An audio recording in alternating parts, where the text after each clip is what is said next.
कुड़ुख या उरांव, जिसे उरांव भी कहा जाता है, या धनगर, कुरुख, करक और उरांव एक द्राविड़ भाषी नृवंश विज्ञानवादी समूह हैं जो छोटा नागपुर पठार और आसपास के क्षेत्रों में रहते हैं।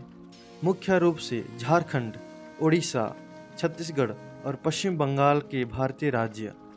वे मुख्य रूप से अपनी मूल भाषा के रूप में कुड़ुख बोलते हैं, जो द्रविड़ भाषा परिवार से संबंधित है। महाराष्ट्र में उरांव लोगों को धनगढ़ या धनगर के नाम से भी जाना जाता है। परंपरागत रूप से उरांव अपने अनुष्ठान, प्रथाओं और आजीविका के लिए जंगल और खेतों पर निर्भर थे, लेकिन हाल के दिनों में वे मुख्य रूप से कृषक बन गए हैं। कई उरांव ब्रिटिश शासन के दौरान असम, पश्चिम बंगाल और बांग्लादेश के चाय बागानों के साथ साथ फिजी, गुयाना, त्रिनिदाद और टोबैगो और मॉरिशस जैसे देशों में चले गए, जहां उन्हें हिल कुली के रूप में जाना जाता था। भारत की आरक्षण प्रणाली के उद्देश्य से उन्हें अनुसूचित जनजाति के रूप में सूचीबद्ध किया गया है।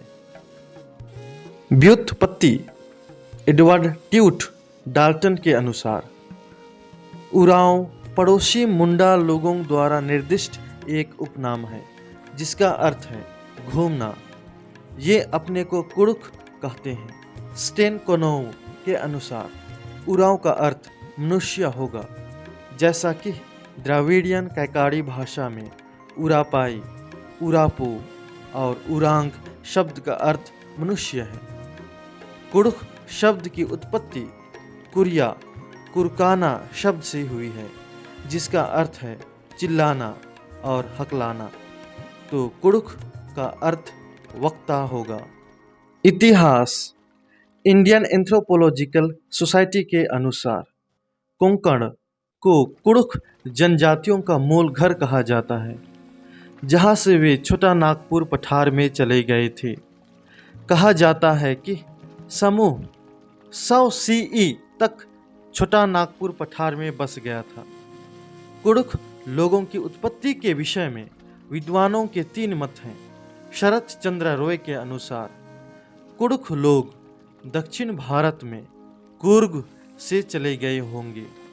1987 में एलेफेनबेन ने बलूच की परिकल्पना को प्रस्तावित किया, जिसमें उन्होंने प्रस्तावित किया कि ब्राह्वी जनजाति बलूचिस्तान से सिंध में चली गई, जहां ब्राह्वी अभी भी बोली जाती है, और रोहतासगढ़ और राजमहल पहाड़ियां। रोहतासगढ़ में प्रवेश करने वालों में कुड़ुख और राजमहल की पहाड़ियां माल्टो थीं। एक अन्य मत के अनुसार सिंधु घाटी सभ्यता में कुड़ुख लोग निवास कर रहे थे। 2500 ईसा पूर्व में सूखे और बाढ़ के कारण सिंधु घाटी सभ्यता के पतन के बाद वे दक्षिण और मध्य भारत में चले गए। ब्रिटिश काल के दौरान कुड़ुख लोगों ने ब्रिटिश ईस्ट इंडिया कंपनी प्राधिकरण और स्थानीय जमींदारों के खिलाफ कर लगाने के खिलाफ विद्रोह किया। बुधु भगत ने लकड़ा विद्रोह का नेतृत्व किया, जिसे 1832 में कोल विद्रोह के रूप में भी जाना जाता है। कर्नल एडवर्ड ट्यूट डाल्टन के लेखन के अनुसार उरांव ने दावा किया कि वे गुजरात में बस गए थे, फिर उन्हें वहां से निकाल दिया गया था। फिर वे कालिंजर में बस गए, जहां उनका लोरिक सौरिक से युद्ध हुआ, पाली पीरी की और पराजित हुए। फिर वे रोहतासगढ़ आ गए और अकबर के शासनकाल में मुसलमानों द्वारा खदेड़ दिया गया। फिर वे छोटा नागपुर में बस गए। डाल्टन के अनुसार उरांव अकबर के शासनकाल से पहले छोटा नागपुर में बसे थे और संभवतः कुछ उरांव रोहतास पहाड़ियों में थे। जब रोहतासगढ़ किले का निर्माण मुसलमानों द्वारा किया गया था, उनके अनुसार उरांव भाषा तमिल के समान है, लेकिन उरांव द्वारा बोले गए कुछ शब्द अतीत में संस्कृत और प्राकृत बोलने वाले लोगों के साथ रहने के कारण संस्कृत मूल के हैं। उरांव की भौतिक विशेषताएं सबसे गहरी हैं, लेकिन जो लोग मिश्रित बस्तियां में रहते हैं उनमें कई प्रकार की विशेषताएं होती हैं। जतरा भगत ने 1914 से 1920 तक सविनय अवज्ञा आंदोलन, टाना भगत आंदोलन का नेतृत्व किया। भारत के स्वतंत्रता के बाद उन्होंने भारत की आरक्षण प्रणाली के उद्देश्य से एक अनुसूचित जनजाति के रूप में सूचीबद्ध किया। समाज कुड़ुख जनजाति पितृस्थानीय और पितृसत्तात्मक है। कुड़ुख कई बहिर्विवाही कुलों में विभाजित हैं। कुड़ुख में कुलों के नाम पौधों, जानवरों और वस्तुओं से लिए गए हैं। कुछ महत्वपूर्ण कबीले हैं। अड्डो यानी बैल, एंड एक मछली, अल्लाह कुत्ते, बकुला बगुला, बंडो जंगली बिल्ली, बारा या बड़ा बरगद, बरवा जंगली कुत्ता, बेक नमक, चिद्रा या चिड्रा गिलहरी, एडगो माउस, एक्का या कच्छप कछुआ, गारी बंदर, गेड़े बतख, गिद्धी गिद्ध, हलमन लंगूर, केओंड एक फल, खोया जंगली कुत्ता, किंदुआर एक मछली, कोसूर एक मछली, कीरो एक फल, चुंबन सुअर, किरकिट्टा हेज गौरैया, कोकरो मुर्गा, कुजूर एक औषधीय पौधा, लकड़ा टाइगर, मिंज एक मछली, खित्ता या नाग कोबरा, पन्ना लोहा, टिड्डो एक मछली, तिरकुआर ठिठियो पक्षी, तिरकी एक ईगल, टोप्पो कठफोड़वा, तिग्गा बंदर, जालक्सो कबूतर, खाखा कौआ, खिस या धन धान। संस्कृति सर्वप्रथम हम भाषा में जाते हैं। कुड़ुख कुड़ुख के पारंपरिक वक्ता हैं जो द्रविड़ परिवार की उत्तरी शाखा से संबंधित हैं। आधे से भी कम अभी भी इस भाषा को अपनी मातृभाषा के रूप में बोलते हैं। कई लोगों ने अपनी पहली भाषाओं के रूप में स्थानीय भाषा जैसे फ्रैंका, सादरी और उड़िया को अपनाया है। क्षेत्रीय भाषाओं में यह बदलाव विशेष रूप से सादरी पश्चिम बंगाल, बांग्लादेश, असम और त्रिपुरा में सबसे अधिक स्पष्ट किया गया है, जहां कुड़ुख मुख्य रूप से चाय बगान श्रमिक हैं और सादरी मुख्य संपर्क भाषा है। दूसरे नंबर पर हम जाते हैं त्यौहार। कुड़ुख छोटा नागपुर पठार के सभी पारंपरिक त्यौहार मनाते हैं, जैसे सरहुल, कर्मा, धनबुनी, हरिहरी, नवाखानी, खरियानी आदि। तीसरे नंबर पे हैं संगीत और नृत्य। अति प्राचीन काल से उरांव लोगों के पास लोकगीतों, नृत्यों और कहानियों के साथ साथ पारंपरिक संगीत वाद्य यंत्रों की एक समृद्ध श्रृंखला है। पुरुष और महिला दोनों नृत्यों में भाग लेते हैं, जो सामाजिक कार्यक्रमों और त्योहारों पर किए जाते हैं। मांदर, नागर और करतल प्रमुख वाद्य यंत्र हैं। कुड़ुख में गीत को डंडी के रूप में जाना जाता है। कुड़ुख लोक नृत्य, युद्ध नृत्य जिसे हम कहते हैं दो पढ़ों के बीच जो होता है, कर्मा नृत्य करमडंडी, खद्दी या सरहुल नृत्य फागु, जादूर, जगरा, मठ, बिंजनलना विवाह नृत्य और चाली आंगन नृत्य है। सरहुल नृत्य को खद्दी के नाम से जाना जाता है। अगले नंबर पर हम जाते हैं विवाह परंपरा। कुड़खों के बीच विवाह आम तौर पर माता पिता द्वारा तय किए जाते हैं। माता पिता दुल्हन की कीमत तय करते हैं, जिसके बाद शादी हो सकती है। शादी के दिन दूल्हा अपने दोस्तों के साथ, परिवारों के साथ एवं पंचों के साथ दुल्हन के घर आता है और वे डांस करते हैं।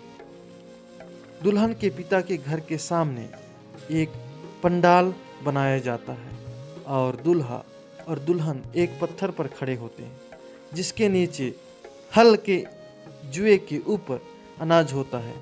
इसके बाद कपल के ऊपर एक कपड़ा फेंका जाता है, जिसे दूल्हे के दोस्तों द्वारा डबल स्क्रीन किया जाता है। फिर सिंदूर दान किया जाता है। दूल्हा सिंदूर लगाता है दुल्हन के माथे पर, जिसे कभी कभी वापस कर दिया जाता है। बाद में जोड़े पर पानी डाला जाता है और वे बदलने के लिए घर के एक अलग क्षेत्र में लौट आते हैं। जब वे उभरे होते हैं तो उन्हें विवाहित माना जाता है। इस पूरे समय के दौरान पार्टी के बाकी सदस्य डांस करते रहते हैं। अगले नंबर पर हम जाते हैं पहनावा। 20वीं शताब्दी के मोड़ पर कुड़ुख पुरुषों ने कूल्हों के चारों ओर बंधी एक लंगोटी पहनी थी, जबकि अन्य समुदायों से कम प्रभावित महिलाएं छाती को ढकते हुए घुटने के ठीक ऊपर तक पहुंचने वाला कपड़ा पहनती थीं। आज महिलाएं पारंपरिक रूप से बैंगनी या लाल धागे की विस्तृत सिलाई वाली सीमाओं के साथ मोटी सूती साड़ी पहनती हैं। पारंपरिक टैटू में उनके अग्रभुजाओं, टखनों और छाती के चारों ओर विस्तृत सममित पैटर्न शामिल होते हैं। पुरुष धोती या लुंगी के समान विस्तृत किनारों वाला एक मोटा कपड़ा पहनते हैं। अगले नंबर पर हम जाते हैं आजीविका। मूल रूप से उरांव आर्थिक आजीविका के लिए जंगल और उसके सामान पर निर्भर थी। झारखंड के कई अन्य समुदायों के विपरीत, जो झूम का अभ्यास करते हैं, कुड़ुख समुदाय हल कृषि का उपयोग करता है। हालांकि 20वीं शताब्दी के मोड़ पर ब्रिटिश औपनिवेशिक सरकार की नीतियों के कारण अधिकांश जनजाति जमींदारों के लिए उनकी अपनी भूमि पर खेतीहर मजदूरों के रूप में काम करती थी। हालांकि हाल ही में कई स्थायी कृषक बन गए हैं, जबकि अन्य प्रवासी श्रमिक बन गए हैं। अगले नंबर पर हम जाते हैं प्रशासन। कुड़ुख गांव में गांव स्तर के राजनीतिक संगठन को पढ़ा कहा जाता है, जिसमें पाहन गांव का पुजारी, पनिभरवा पाहन का जलवाहक, पुजार पाहन का सहायक, भंडारी और चौकीदार जैसे पद शामिल होते हैं। प्रत्येक की धार्मिक समारोहों, त्योहारों और गांव में विवादों को सुलझाने में एक विशेष भूमिका होती है। पारंपरिक अनौपचारिक शिक्षण संस्थान युवा छात्रावास को धूमकुरिया कहा जाता है। सार्वजनिक और आम मिलन स्थल अखड़ा है, जहां लोग चर्चा और विवादों को सुलझाने के उद्देश्य से मिलते हैं। 12 से 30 गांव एक पढ़ा परिषद बनाते हैं। प्रत्येक गांव में एक ग्राम परिषद होती है। ग्राम परिषद के सदस्य पढ़ा प्रमुख की अध्यक्षता में पढ़ा परिषद के सदस्य के रूप में कार्य करते हैं। पढ़ा के गांवों में से एक गांव को राजा गांव, दूसरे दीवान अर्थात प्रधानमंत्री गांव, दूसरे पंडरे गांव का क्लर्क, चौथा कोटवार अर्थात अर्दली गांव और शेष गांव को प्रजा अर्थात विषय गांव कहा जाता है। राजा गांव को सर्वोच्च सामाजिक दर्जा प्राप्त है, क्योंकि इस गांव का मुखिया एक पढ़ा पंचायत की बैठक की अध्यक्षता करता है। कुड़ुख पितृस्थानीय और पितृसत्तात्मक है।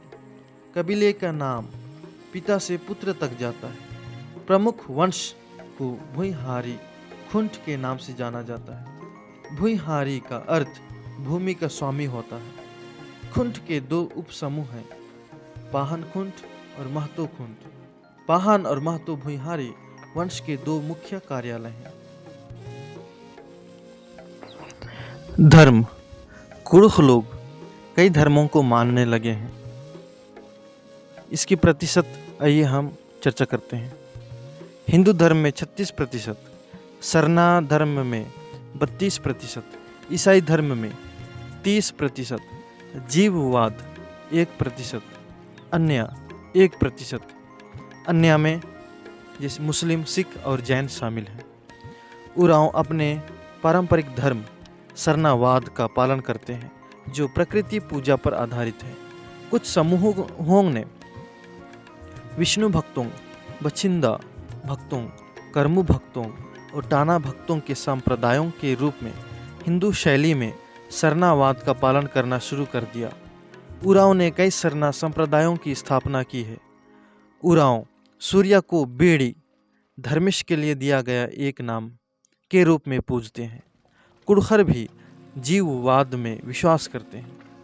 अधिकांश जनसंख्या सरना है, जो एक ऐसा धर्म है जो छोटा नागपुर पठार में आदिवासियों के लिए स्वदेशी है। सरना एक पवित्र उपवन की छाया में धार्मिक अनुष्ठान करते हैं। वे सूर्य को बेड़ी और चंद्रमा को चंदो के रूप में पूजते हैं और पृथ्वी को धरती आयु, पृथ्वी को माता कहते हैं। चंदो, बेड़ी वे शब्द हैं जिनका उपयोग सरना पूजा में किया जाता है। धर्मेश उनके परम सर्वशक्तिमान ईश्वर हैं। कामरू भगत, उरांव या मुंडा भक्त की उत्पत्ति तब हुई जब दुर्गा को सम्मान देने के लिए असम में कामाख्या की तीर्थ यात्रा करने के बाद उरांव ने विशेष शक्तियां हासिल की। टाना भगत की स्थापना उरांव संत जत्रा भगत और तुरिया भगत ने की थी। टाना भक्तों ने अंग्रेजों द्वारा उन पर लगाए गए करों का विरोध किया और महात्मा गांधी से पहले ही सत्याग्रह आंदोलन का मंचन किया। स्वतंत्रता आंदोलन के दौरान सभी टाना भगत गांधी के अनुयायी थे। टाना भगत अभी भी अपनी टोपी में तिरंगे झंडे के साथ खादी का कुर्ता, धोती और गांधी टोपी पहनते हैं। सभी टाना भगत महादेव की पूजा करते हैं और उस पर एक चक्र चिन्ह के साथ तिरंगा होता है, जो उनके आंगन में तय होता है। ईसाई उरांव में रोमन कैथोलिक और प्रोटेस्टेंट हैं, जिनमें से बाद में कई संप्रदाय हैं। लोकप्रिय संस्कृति में 1957 में फिल्म निर्माता ऋत्विक घटक ने झारखंड में रांची क्षेत्र के आदिवासियों के जीवन और झारखंड में रानीखटंगा गांव के उरांव पर उरांव नामक एक प्रारंभिक परीक्षण फिल्म की शूटिंग की। उल्लेखनीय लोग: लाजरस बरला, फील्ड हॉकी खिलाड़ी; दिलीप तिर्की, हॉकी इंडिया के अध्यक्ष; असुंता लकड़ा, भारतीय महिला हॉकी टीम की पूर्व कप्तान; बुधू भगत, स्वतंत्रता सेनानी; जत्रा भगत, स्वतंत्रता सेनानी और समाज सुधारक; सुदर्शन भगत, सांसद; अल्बर्ट एक्का, भारत के सर्वोच्च युद्धकालीन वीरता पुरस्कार परमवीर चक्र के प्राप्तकर्ता; दीप ग्रेस एक्का, भारतीय हॉकी खिलाड़ी; माइकल किंडो, हॉकी खिलाड़ी; रेनी कुजूर, मॉडल; सेंटियस कुजूर, असम के सांसद; बीरेंद्र लकड़ा, भारतीय हॉकी खिलाड़ी; प्रोवत लकड़ा, पश्चिम बंगाल के फुटबॉल खिलाड़ी; सुनीता लकड़ा, भारतीय हॉकी खिलाड़ी; मधु मंसूरी, गायक और कार्यकर्ता; निर्मल मिंज, विद्वान; लिलिमा मिंज, भारतीय हॉकी खिलाड़ी; सोना झरिया मिंज, सिदो कान्हू मुर्मू विश्वविद्यालय के कुलपति हैं; जुवाल उरांव, जनजातीय मामलों के मंत्रालय, भारत; दिनेश उरांव, भारतीय राजनेता, वर्तमान में झारखंड विधानसभा के अध्यक्ष और झारखंड से भारतीय जनता पार्टी के एक नेता के रूप में कार्यरत हैं। जसिंता किरकिट्टा, पत्रकार और कवि। कार्तिक उरांव, सांसद लोकसभा। रामेश्वर उरांव, पूर्व आईपीएस अधिकारी और राजनीतिज्ञ। साइमन उरांव, पर्यावरणविद और पद्मश्री पुरस्कार विजेता। मनीषा पन्ना, फुटबॉल खिलाड़ी। साइमन तिग्गा, राजनीतिज्ञ। इग्नेश तिर्की, हॉकी खिलाड़ी। मनोहर तिर्की, राजनीतिज्ञ। रूपा रानी तिर्की, लॉन बॉल खिलाड़ी। बीजू टोप्पो, वृत्तचित्र निर्माता। विनीता टोप्पो, हॉकी खिलाड़ी। नमिता टोप्पो, भारतीय हॉकी खिलाड़ी। Telesphore Toppo, cardinal. प्यारी खाकसा, फुटबॉल खिलाड़ी। मुकुट मिंज एक भारतीय डॉक्टर हैं। 2017 में उन्हें चिकित्सा में उनके योगदान के लिए भारत सरकार द्वारा पद्मश्री से सम्मानित किया गया था। धन्यवाद।